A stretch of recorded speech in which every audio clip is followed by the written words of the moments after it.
I assumed that a zombie tsunami would actually arrive anywhere just as a gross blood wave because they're not immune to They would get pressure. pulped. You just get pulped. So you just, like, it started as a zombie tsunami, but as soon as it hits, anything, you're just dealing with a zombie pulp wave. Butterscotch. Hey everybody, welcome to episode 441 of Coffee with Butterscotch, the game dev comedy podcast of Butterscotch Shenanigans. I'm Seth and I'm the games programmer. I'm Adam, I'm the chief execution officer. Whoa, that sounds dangerous. I'm Sam and I'm the artist. This is a show where we talk about life, business, and working in the games industry. Today's November 3rd still, 20 Jubilee. Yeah. That's why I went with a spooky one because I felt like it still feels like it's Halloween, you know? Yes. Now, this episode is coming out a couple weeks after we record it because we recorded multiple back-to-back because of scheduling things. So if some really important stuff has happened in the meantime and we're not talking about it, yeah, that's why. That's probably why. Also, we don't really talk about many important things, to be honest. Man, they just Yeah, that's true. So If you're coming to this podcast wanting to hear about important things, go elsewhere. You're in the wrong place. Yeah. what are you doing? Also, anything could happen on this show, especially profanity, guaranteed, or your money back. So if you're not here for curses, you can get out. Also, we'd like to thank our recurring supporters over at moneygrab.bscotch.net. Thank you so much for your recurring donations to help keep the podcast going. Now, today, we are just going to do questions from listeners. Plural. Big words. We might even get a third one in there. Let's see. Here we go. First question comes from SpicyvieGetnoilie, who says, "Do you have any advice?" Hey, I'm trying to parse that. SpicyvieGetnoilie. So it's Spicy V as in VIE. Okay. Spicy V. That's the first. So this name. isn't a rumpus name. This is a user I think it chosen- is. I think it. don't It's think- probably started as a rumpus name and then got Got then modified. they threw it into a blender. Yeah, because we have a random alias generator in our rumpus system, which you can use on our website if you have a rumpus account to get some pretty sick names. Yeah. If I'm honest, which is also why a lot of the names of people ask in our podcast are truly unhinged in the best way. In the best way. So Spicy V Getnoilie, who says, "Do you have any advice or direction for someone who wants to shift careers into the gaming industry?" So Here's my if we get facetious this- one before we get started, which is Go. don't. Okay. Got that out of the way? Nice. Now let's get into it. Disclaimer. Yeah. Why not? It is okay. So I don't really mean that really, but as Yeah, but like, an let's industry, Let's do the thought experiment. as an industry, not great for anybody who isn't a straight white dude because of the toxicity of the culture, right? So that's already And even for those I was gonna dudes, say, even for them, typically, if you I like think to they're- crunch, yeah, and even it's for them, you, not baby. great either. Yeah, historically, bad culture, kind of across the board, and historically underpaid, and you're treated more like a cog in the industry than you are in other parts of the tech sector. But for Is that true? I think not like, you know, I would say like there are more tech roles you can get not in games that don't treat you like a cog. There's still plenty that do than there are in games. Like if you're working at a smaller studio, that kind of stuff, like it's just like any other small business, hit or miss, but you can definitely find stuff there where it's a little less horrible, you know, but it's, yes, I think the problem, it's a problem with any creative industry, is that it thrives on converting people's dreams Enthusiasm, into yeah. nightmares. Yeah. You know, like that's kind of how it operates. So Assuming that's that true of your lots of eyes are industries, open. though. It's true of lots of industries. It's not just games. And there are ways to have a good time in the industry. It's, you know, it's all doable. But it's just one of the things I want to make sure you're not coming in being like, oh, my dream is to work in games because it's like it's like so beautiful and cool. It's a job. I would think about it It is this a way. job. I think about it this way. If like, let's say you're going to go work at an accounting firm or something, right? You got a pretty good sense of what that is going to be like. Yeah. And if you go from one accounting firm to another, you know, your mileage is going to vary a bit based on how micromanagey is your boss and, you know, are they like trusting you with big jobs or not or that kind of a thing, right? But the overall shape of the work is is pretty predictable, right? In terms of like what you're going to do and what the consequences are.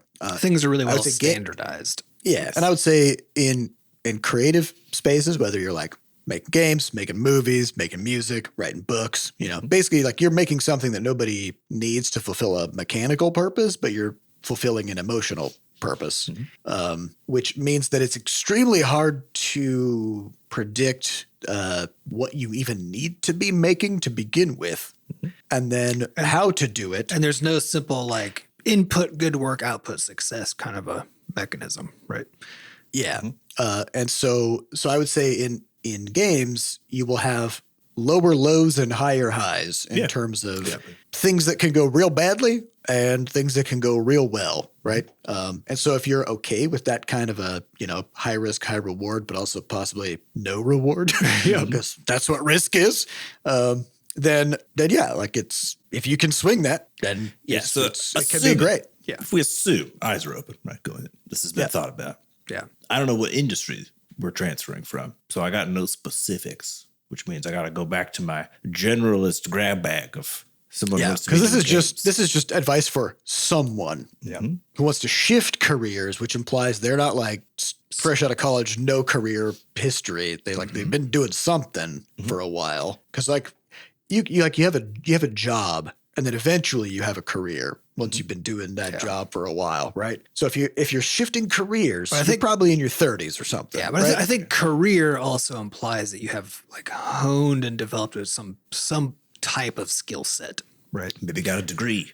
Whatever, whatever it is, right? Because so I think just like with your shifting from any industry to another, the best thing you can do is try to figure out how do I take the skill set that I've developed and cultivated in my current career and apply it in this other domain, because that's also what makes you, for any industries, that's also what makes you the most valuable and hardest to replace in those contexts, because you can actually try to leverage the fact that you're making a transition to your advantage, right? Rather than treat it as like, oh no, like I've now spent all this time not doing this other stuff, so I'm going to be bad at it. Instead, if you can find a way to it's a frame. To point what you're already good at it. And so, but that does mean if your dream is to become a game designer, right? Specifically. And the stuff that you're doing right now just is somehow so far removed from any element of design, right? Which is actually pretty rare as long as you're approaching your work philosophically. But yeah, that's a really hard transition. Definitely. But if you want to be in the games industry kind of more in general, and like you like the idea of being somehow involved in design, but your background doesn't really have any like intentional design components to it, then you can find ways to like figure out what would it mean for me to over time convert, like say you are an accountant, right? You're really good at moving numbers around, right? I think that's what that is. A lot of aspects of games, whether you want to be or not, you got the skills now. Yeah. A lot of aspects of games, moving numbers around, that's kind of. Yeah. But also like, what indie game studios are notoriously bad at? Accounting, business. Yeah. Accounting, right?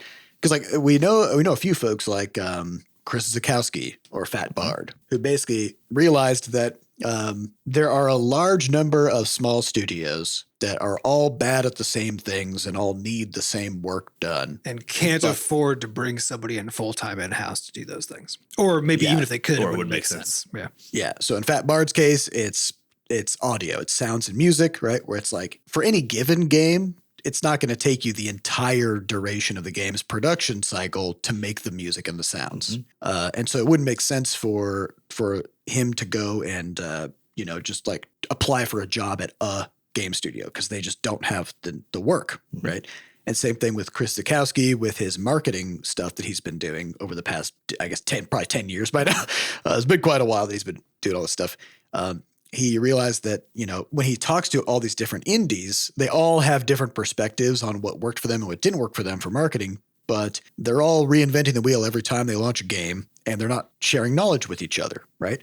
So and the knowledge that they are sharing is largely, it's story-driven, anecdote-driven stuff, which is because without a large amount of of input from lots of people, then all you can possibly have are just anecdotes, right?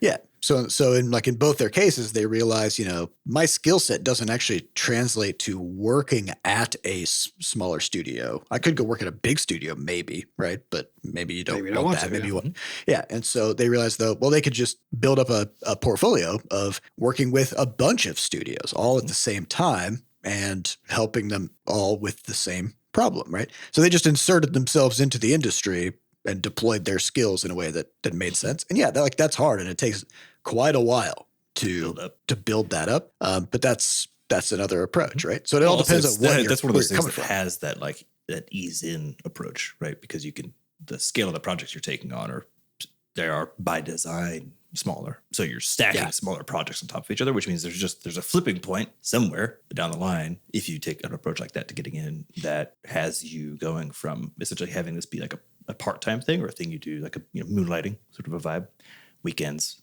nights, that sort of thing, to being the thing that you could actually fully sustain yourself on once you. Yeah, there's a transition mechanism, which is always the transition is really hard to not. Yeah. That's hard. It's a very hard thing. Well, especially if you're sort of starting a new career, because the whole idea of a career is you're supposed to be getting increased success and financial stability and stuff, right? And transitioning to a new career always has that aspect of like starting over. But most people, most of the time, will have adapted their lives around whatever financial success level that they have, right? So you get your ability. So like you'll have kids, you'll have bought a house of a certain size and have a mortgage of a certain size, like this kind of stuff, right? And in your current career, that all maybe works out just fine because you planned around that fact, right? And that whole like starting over problem where you add all this financial uncertainty. Because I think honestly, that's really the biggest risk for transitioning ever, like between jobs, but especially between careers is how do you make that transition without putting your livelihood and the livelihood of the people around you at significant risk. And that's a lot of why, like when you talk about games in particular, like I think of games as a very risky industry as a career path. And because it's so volatile, it's so hard to understand where success comes from. And again, because we've just been seeing layoffs left and right in games right now, right? Especially right now. It's just an unstable kind of an industry, and it kind of thrives on young people who don't need the same level of stability, right? And that's why it's able to kind of stay so unstable. And so that's a lot of why again, I'm not strongly saying like don't. It's just like that's such an important part of the puzzle of like how do you successfully financially make that transition. That's where I think you have to really pay the most attention to when it comes to this question. Oh yeah, preparation's key. I think the basically making it so that your life can support a transition. Frankly, regardless of what the transition is, whether it was going to games or anything else. Anything. Yeah.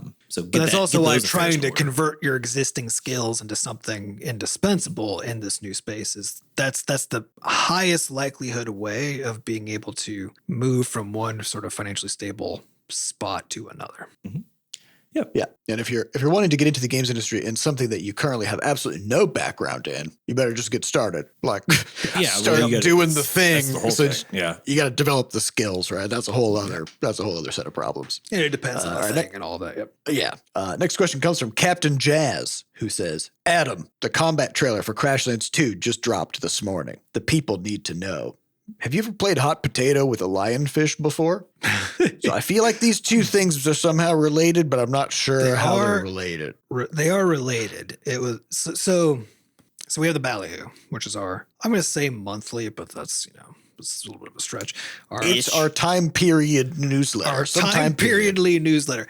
And so for the last one, I was like, I want to see if I can kind of double our investment and also make a video version of this thing. So then when I then wrote what is normally just an email newsletter, I tried to write it as a script, so I needed it to have kind of a different kind of a vibe. And so I tried to throw some jokes in there, but the main thing I was trying to do was like, I was trying to find stuff to say about combat and like combat design in Crashlands. So we needed something to talk about. We all agreed like, oh, this is a fun topic, visually interesting as a topic. And so I was just like, I just needed a list of like things that were interesting, and one of the things is that you can use fish as a projectile weapon, right? Or just a weapon in general. There's various fish-based weaponry, right? But as I was thinking about it, I was like, fish don't they don't sound like weapons, you know? But then as I was thinking about it more, I remembered there's this guy on TikTok who hunts lionfish. Like that's his, because they're an invasive species in most places, right? And so there's just videos of him like going around just like spear fishing, like he's this like huge bag full of lion, but he's always like trying to dodge all of their spiny barbs because they poison the shit out of you, right? And so as I was like, because I was thinking about this as I was like putting this all together, and just made me think of I needed to prove that using fish as a weapon made sense and was good. So that's and so then in the trailer, then I have that reference to if you don't think fish are a good weapon, you know, try playing hot potato with a lionfish. That's true. That's honestly, if you've been fishing, if you grab a fish, you know, a fish spines those spines will stab the shit in. Just a regular, just a bass. That's what they're there for. Water bass. For stabbing. And have you seen a Sharknado? Oh yeah, that's. I mean, I haven't seen one in the flesh. You know, I've only seen it in the documentary. Yeah, the documentary. Sharknado. I was in one in real life. Very scary and dangerous. Would not recommend. Because of the barbs. Because of the barbs. On that note, I don't know if it was a real trailer or what, because we're getting into the territory of like stuff of like it's so outrageous now, you know. But it was it was like a zombie tsunami or something. It was like they took like Sharknado, right? But then they were like, instead it's a tsunami, but it's the wave is full of zombies. Honestly, that would actually work because zombies, you know, they don't need to breathe, so they can totally they can be in the water, just not chomping on people as they get like washed across them, and you know that's it. So but really, you know, if you look at like the physics of crowd crushes and stuff, which happen when there's like a big concert or something, and people essentially become like a liquid, right? But it could put a lot of force, and people get killed in these crowd crushes all the time. I assume that a zombie tsunami would actually arrive anywhere just as a gross blood wave because they're not immune to they would get pulped. You just get pulped. So you just like it started as a zombie tsunami, but as soon as it hits, I mean, anything, you're just dealing with a zombie pulp wave. Zombie pulp. But because zombies are, you know, all of their parts are autonomous, then really what you're dealing with is like you got a head just like biting things, you got arms just grabbing you, you know, like that's true. It's probably less of a pulpy mess than it is just like a random body parts touching you. It's like a zombie chili tsunami. You know what I mean? There's chunks. No thanks. Just a lot of big chunks. Honestly, I would rather it just be regular ass live zombies that just kill me than like dealing with infinite zombie body parts trying to touch me. That's a special kind of hell. No thanks. Yeah, no thanks. Yeah, no, I'm not down for that either. No. Fuck that. All right, next question comes from Disgruntled Pineapple, who says, I have enjoyed your informative episodes about Unity. I was wondering if you guys would be willing to discuss other current events in the gaming world. Can you talk about or explain DDoS attacks in lieu of the attacks on Destiny 2? I would also love to hear about you talk about the return of Titanfall 2 and why and how it fell in the first place. I don't know enough about either of these. I could talk about DDoS attacks, but I don't know about Titanfall. Yeah, we haven't been following Titanfall pretty much at all, but you know, we could maybe take a peek at it and think about it for it's some one where future. you jump around, you got a mech and you jump around and stuff. I don't know. Yeah, and I guess they fall. So yeah, I mean, we have seen the fall of things like Overwatch 2. You know, I think in general, they have this ongoing problem with multiplayer games that require a constant community who want to capitalize or expand on the franchise by, you know, launching a sequel, which will 100% cannibalize the first game. Yeah, that's a really hard business move. Yeah. Now, so what that means is like you have to do a good enough job with the new game that everybody playing the first game wants to switch. Yeah, and then some. It's an Overwatch 2 situation, right? Yeah. Yeah. Well, I guess they just converted Overwatch to Overwatch 2, right? Or something. They called it Overwatch 2, but it's basically Overwatch 1 with like a few small changes. You can't play Overwatch 1, right? Like it's literally, right? I can't. I think they shut it down. I thought it was shut down. Like I was following it for a while, but I was like, this is way too dumb. Whatever's going on over here. Yeah. But yeah, that's the kind of problem, which is like if you're making a sequel to a multiplayer game, there is a trust, or you do sort of like the FIFA thing, which is like you just establish a tradition that you never change anything, but somehow there's always a new game. And as long as people expect that, then they're like, then they say to themselves, for some reason, I'm going to pay for this again, and then they do it. I still don't know why that happens, but yeah, there's a trust aspect. So that's probably, I don't know. I'm assuming that's what happened with Titanfall 2 because that's what always happens, but we can look into it and see. Yeah, when it comes to DDoS attacks, that stands for distributed denial of service. And so the idea is this, that the whole internet is built on this. The way that the internet works is that you can just go try to talk to a server. A server, someone else's computer. That's all that means, right? So you can just try to send stuff to it. And in fact, that's how the internet works. The only way you can do anything is you try to talk to their server, right? It's like someone knocking on your front door. Yeah. You know, people can just walk up and knock on your front door. And in fact, to allow the people you want to knock on the door, you have to first allow literally anybody to knock on the door so you can figure out, is this a person who I want to be knocking on the door, right?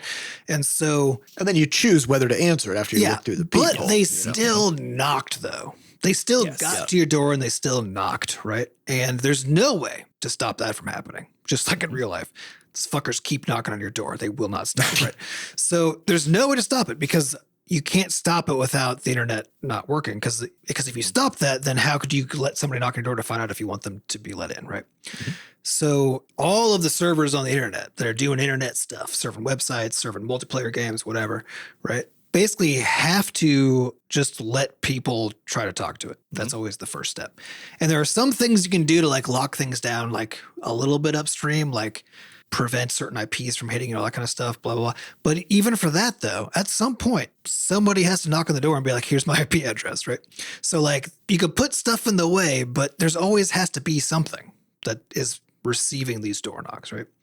So the problem comes in then if you build things at a certain scale, it costs you computation effort to then get the knock on the door, be like, who the fuck is this? And then decide if I'm going to let them in, right?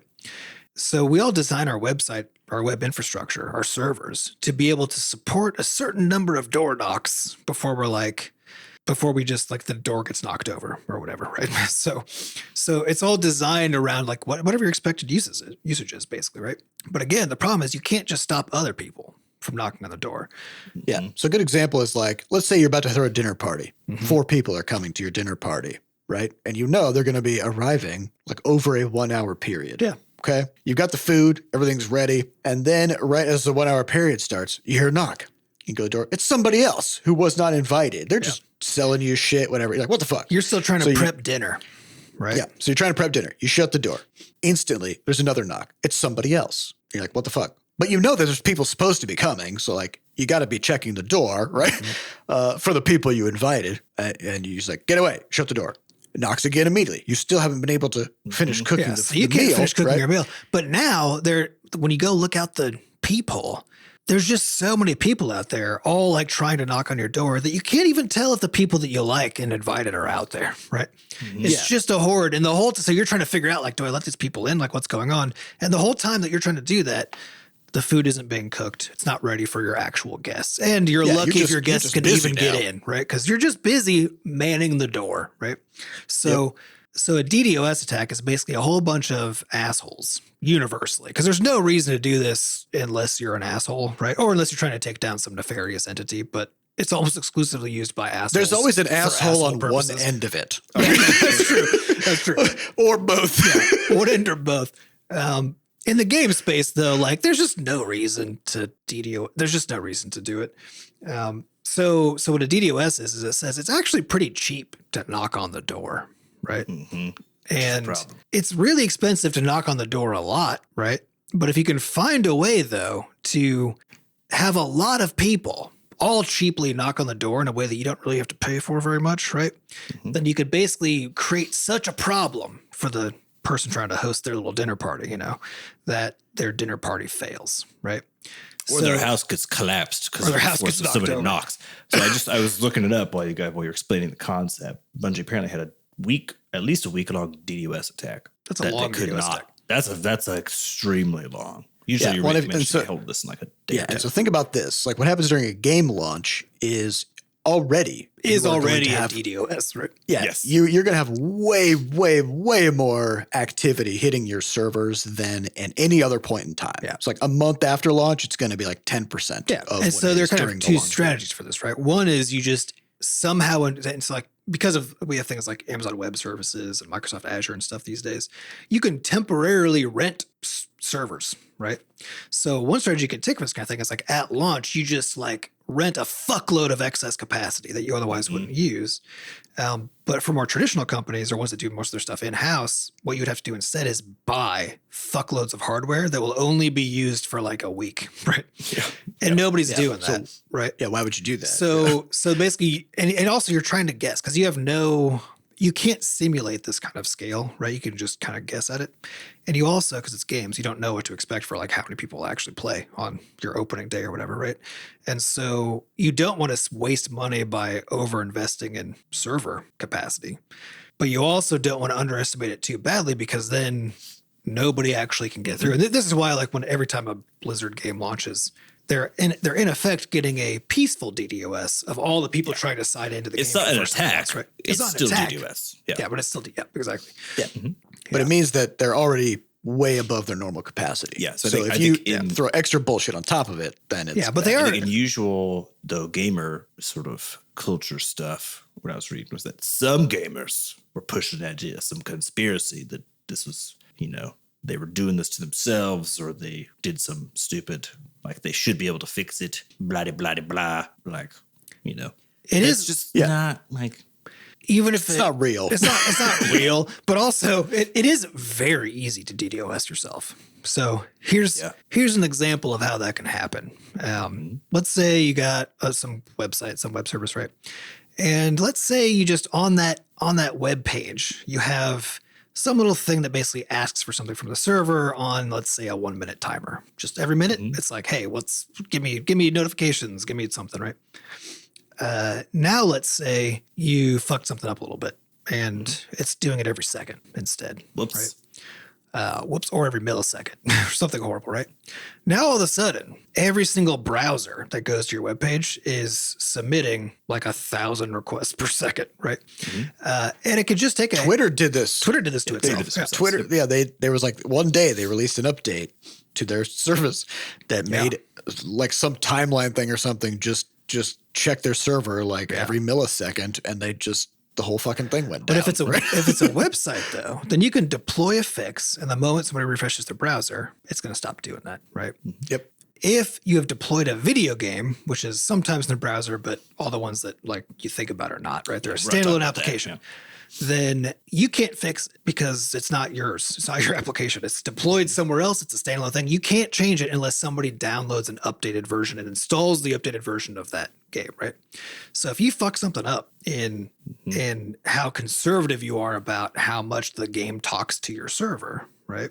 Then all of a sudden you got a fuckload of traffic coming in, and there is nothing you can do because again, the whole point here is you can't prevent people from knocking the door. It's not possible, right?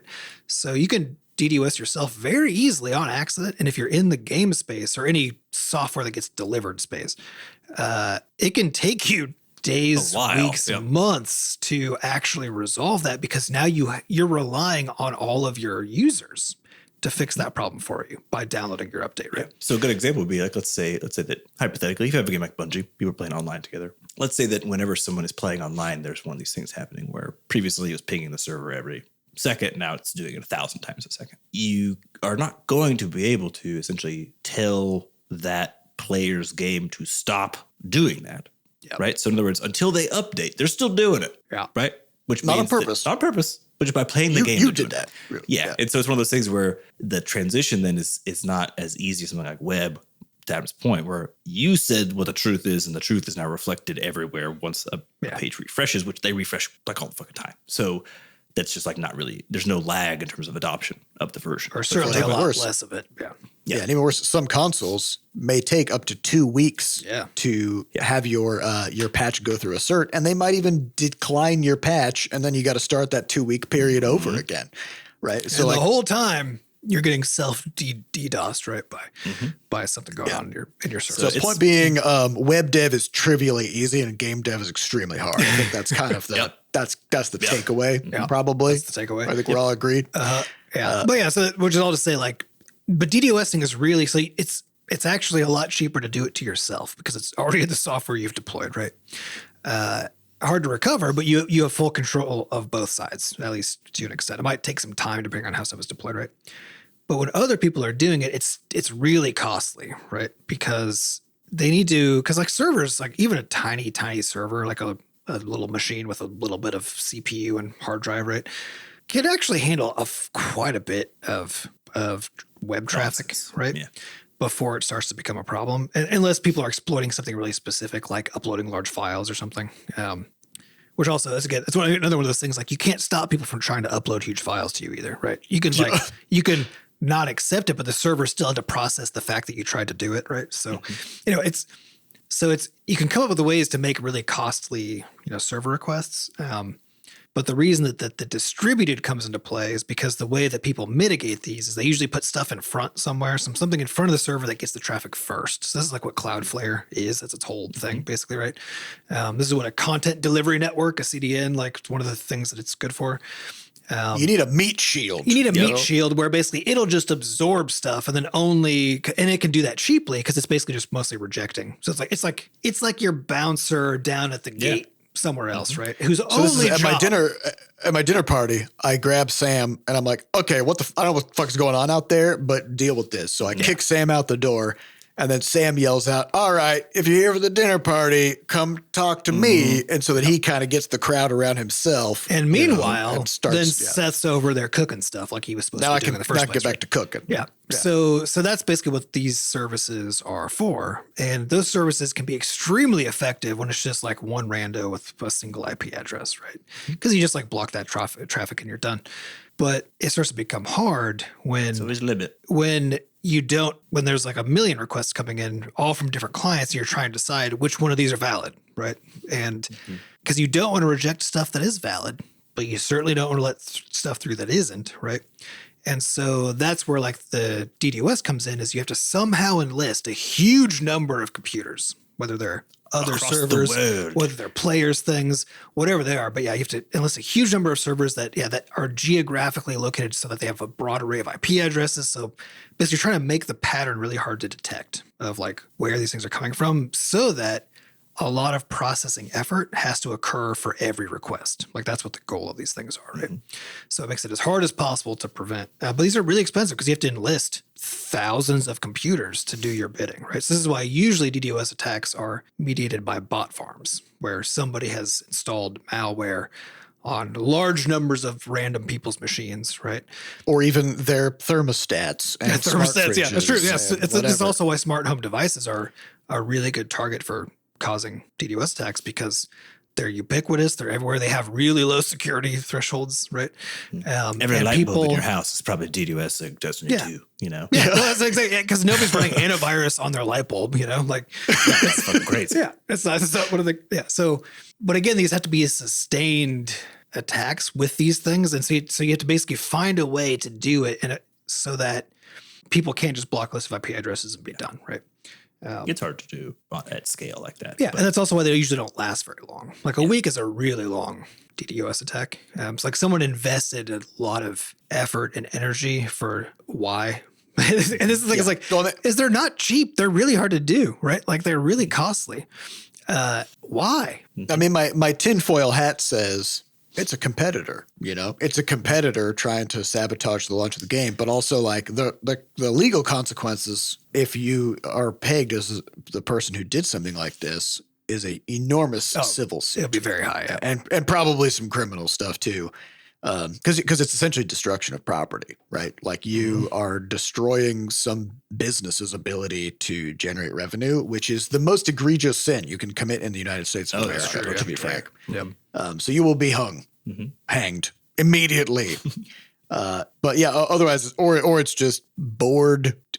It's just douchebags. I don't know. Because it's one of those. It's like, it's not so expensive that any rando can actually just go buy time, because like bot farms just exist because this is the whole idea of distribution, right? Is like, if you distribute malware to 1 million computers, your malware's on 1 million computers. It's just there now, right? And until somebody detects it and fixes it, which is not likely actually, you just have a bot farm now, right? But every time you use your bot farm, you increase its detection by services that are looking for it so that it becomes less efficacious over time, right? And so you could just go rent time on a bot farm for like certain purposes and stuff, right? Via the dark web. Like you could just do that stuff, and it isn't that expensive for short bursts with relatively small numbers of machines. But if you're trying to knock down an entity like Bungie, video game servers, right? Yeah, A giant entity with lots of hardware and lots of people who know what their jobs are, right? And especially if it's mediated by like something like Cloudflare has been, it's got to be mediated by absorbing the most incredibly scaled attacks. Like every once in a while they put out a report, hey, it's the biggest attack we've ever had. Then here's how we mitigated it. Super interesting stuff, right? But the amount of infrastructure that Cloudflare has is astronomical. And for you to even make a dent in like a Cloudflare, right, would require a real investment. Like you can't just get through it. And again, this is also true for like if you're trying to knock down Bungie, right? Like it won't be nearly as hard as knocking down Cloudflare. Like not even close, but way harder than just like if you want to knock down our website, not even be a big deal. You could just do it. Mm-hmm. You could just go for it. Why? I don't know. Why would you do that? Please don't. Yeah. But it wouldn't be that hard. Right? Yeah. But we're not operating at that same level of scale, and we also don't have like such critical things running. Like we're not running a multiplayer servers there and stuff, right?